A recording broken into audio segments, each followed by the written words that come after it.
A couple of weeks ago, we started helmet therapy for my son's head, and I was going to document this journey and post about it once we were done. But then I posted it on my Instagram story, and guys, my DMs were flooded. The amount of messages and DMs that I got from parents about helmet therapy. I thought we'd do like a cute little sit down chit chat video, and I can like go through everything. Also, I feel like if I saw this video when we were starting out, it would have just made it a bit easier, because I was just, it was just a lot, guys. But let's just start from the start. When my son was around 3 months old, he started sleeping through the night.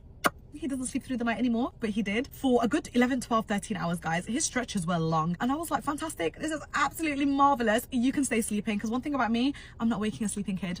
I'm not doing it. His favorite position to sleep in was on his back with his head up, and occasionally he'd tilt his head a little bit to the left, occasionally to the right, but majority of the time he was sleeping on his back looking up. Didn't think much of it until one morning I woke up and I was like, what's going on? What's going on with the back of your head, mate? Like, it was just flat, guys. When I say flat, I'm talking ironing board flat. And I remember me and my husband were like, ooh, it's a bit scary. So I was like, you know what, not to worry, he's got his 16-week checkup next week, so I'm gonna go speak to the doctor about it. Went to Dr. Dismissive, because that's what I'm gonna call her.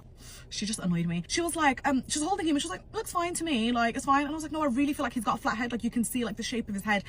And guys, she looked at me, she was like, are you a first-time mom? And I was like, no, actually, I'm not. She was, it's fine, parents always do this, he'll grow into it. So I got home and I told my husband, I was like, I really just don't think he's gonna grow into this. Like, there's nothing anyone can say that will make me think that miraculously he's gonna wake up one morning and he's gonna have a round curved head. There's just no way. So then I went and I started researching online, and I was going on all these forums and Facebook groups, and I quickly found Technology in Motion. We had to go private, guys, by the way, because the NHS don't actually fund helmet therapy, which is so annoying. They basically say, A, they think it's cosmetic. They're like, it's a cosmetic thing, so we're not gonna fund it. Secondly, the funding's like, it's quite expensive for a helmet. That I'm not 100% sure on, but I think it's one of the reasons why they don't do it, because I think the funding is insane, because every baby needs their own custom helmet. And the third thing is, and it says on the NHS website that they don't feel like there's enough research to say that it works, which I think is mind-boggling, because I've seen so many before and after pictures, guys. Even on the Technology in Motion website, you'll see thousands of families that have done helmet therapy, and it works. Like, you can literally see that it works. So I just think it's insane.